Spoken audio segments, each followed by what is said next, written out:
Ito na nga mga gala, watch out. Nakita ko tong Robinson na to like mga siguro mga 2008, 2009 or 2010 or 2012, I don't know, no.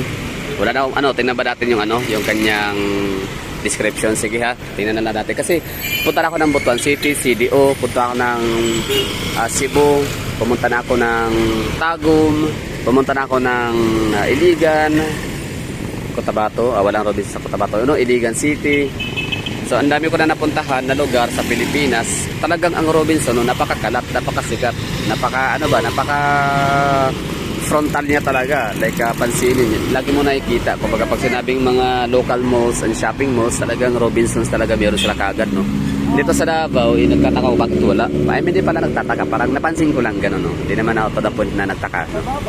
Kasi ang dami naman ang mall sa Davao. Pero sabi ko lang, bakit kaya walang masyadong Robinsons dito? Pero ito siya, nakita ko na to. Matagal na din, mga 2015 nga, yun na, sinabi ko na, nabanggit ko sa una, earlier ago na napansin ko to, na binuksan na siya. Pero dahil nga sa meron siyang PXI, parang sabi ko, baka ano lang to, no? Baka siya ay parang call center lang, tapos opisina or something, mga ganun. I don't know kung nakapasok na ako dito, ay hindi ko na maalala. Parang nakapasok na, parang hindi.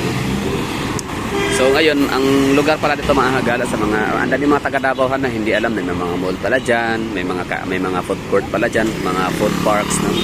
So siguro itong aking vlog na rin nakatulong din sa marami. So kung gusto nyo pumunta ng Robinson Cybergate Davao supermarket, parang hindi talaga to mall, no? Parang supermarket lang din. Kasi pag sinabing supermarket Robinson, bakit ito pasasatsain dito sa Maylanang? Meron naman tayong Robinson Cybergate sa hindi pala Cybergate. Meron naman tayong Robinson Supermarket sa May Ayala.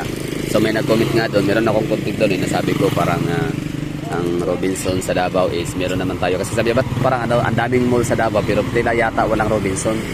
O natatanging Davao lang yata ang malaking syudad, mayaman na syudad sa buong Pilipinas na walang Robinson. Sabi ko parang meron namang Robinson na itong nakikita. Tatlo nga number 1 yung pinakamalaki sa May Abrisa, yun, Abrisa Mall. Pero hindi pa sa may nagsabi doon na hindi naman Robinson yung Abrisa. Kasi sinabi ko yun na Abrisa Ayala isa na siya Robinson owned, di ba? So may nagsabi nga na hindi naman pamamayari ni Robinson, ni Gopongwi ang Abrisa Ayala, parang gano'n. Basta ewan ko ba't gano'n, no, ang mga Robinsons. Meron din silang mga yung mga mall, mga Ayala Mall, meron din sila parang Robinson. Parang yan, sa tie-up ba yan sila mga hagala? Sila ba collaboration or business partner or something? Ano bang ibig sabihin ni Ayala at saka ni Gopongwi? Meron ba silang business relationship?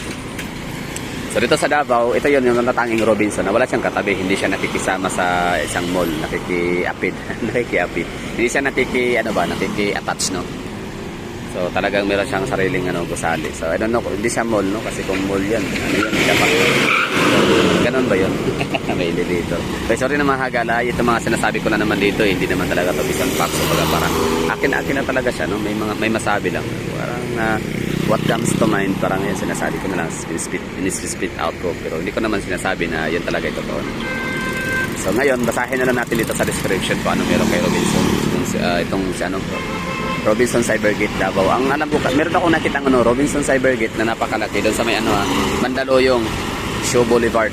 Show Boulevard ba yun? Basta Mandaluyong, basta na siya, parang boundary na siya ng Makati, Guadalupe. Gilid ng tulay. ng ilog. Out of curiosity, tapos yun nga, vlog nga ako, vlogger, di ba? Parang isa sa aking pinaka-structure ng ating kuan or pinaka-main goal ng ating and purposes ng ating mga ginagawa sa pag-vlog ay yun nga, parang nagbibigay pa ng mga, kahit hindi man ganun ka-wow factor talaga or super mapapangangak talaga sa bagong natututunan at natutukasan. Pero kahit paano, no, may mga 2, 3, 4, 5 na magsabi na, ha? Meron palang ganyan sa Davao, meron palang ganyan na sa lugar, di ko alam yun yung mga ganun, di ba? May mga napapasalamat kasi natutulungan ko daw sa mga information na aking hinahatid, no, through vlogs. Kaya yan, napapasalamat din naman. Baga, it takes, lang naman di man talaga kailangan lahat maniwala sa iyo, no, or kailangan tulungan. Baga, it takes only one, no, sapat na yun.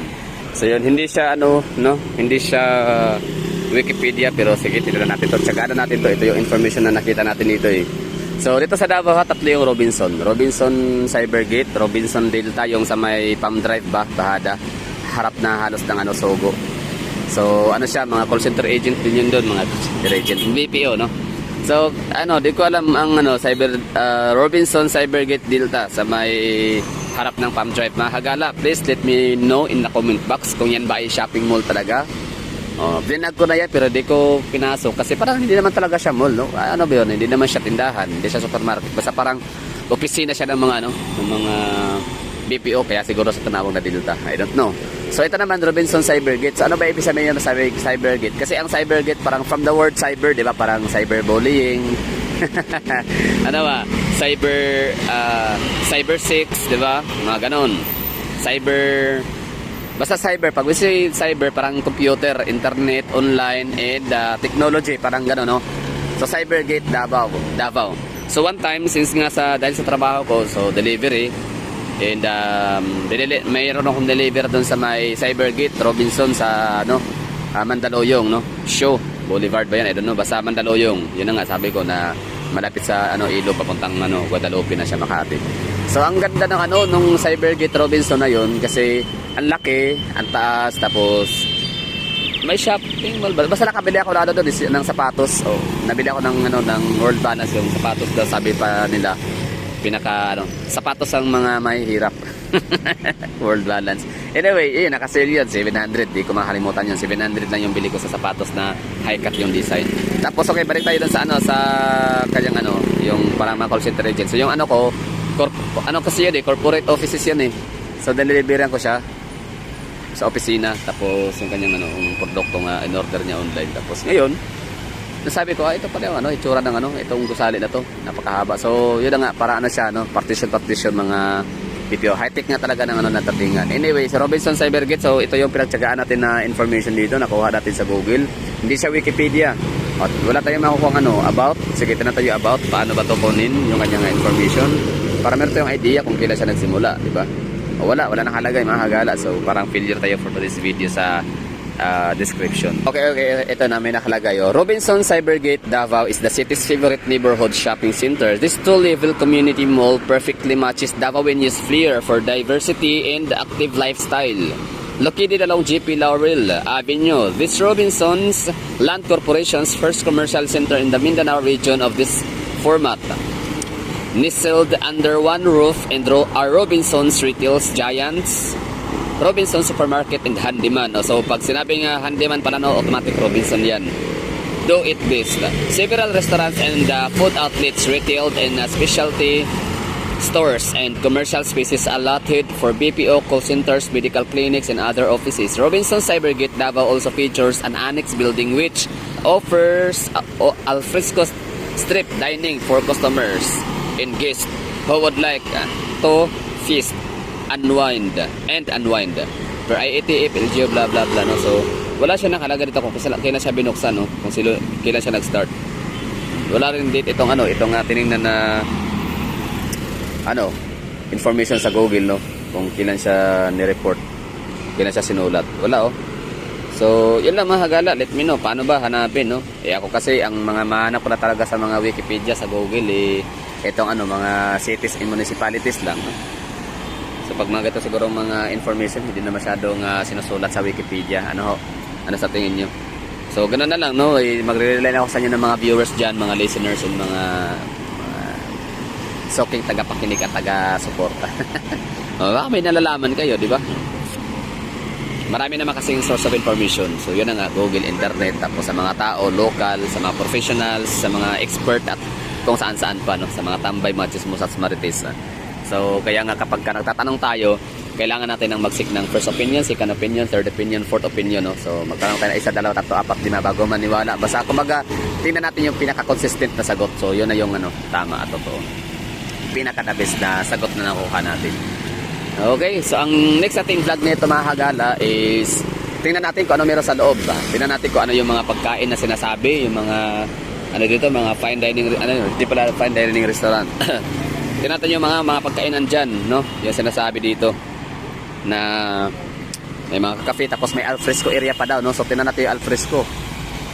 Pag sinabi alfresco, yun na yun, di ba? Yung yung parang open air na restaurant. So saan ba yun? Ang alfresco sa Ayala Brisa de Ayala Mall, meron silang alfresco area sa may yung papuntang cinema.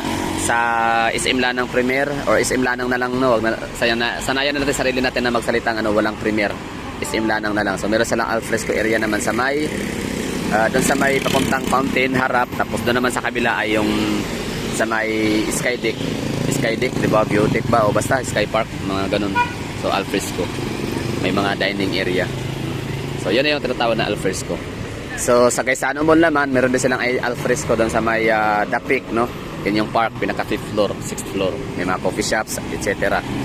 Yan lang. So alfresco means hindi siya air conditioned. Kumbaga siya, pwede ka mag-dine in o siya sa outside, no?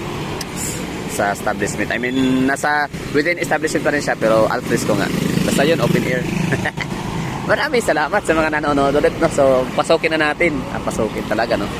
Kumbaga, quick tour tayo, quick vlog. Kasi pupunta ako sa malayong lugar sa Pilipinas. Maraming pupuntahan, no? Na lugar sa Pilipinas. Ikot-ikotin ko. Tapos, ang lagi ko nakikita ay Robinson. Tapos, wala ko masasabing comparison, no? Hindi ko mako-compare or ma-differentiate yung Robinson sa Davao at saka Robinsons nila. Kasi hindi ko pa napuntahan ang Robinsons of Davao. So, that's all for today's video. Thank you and bye-bye.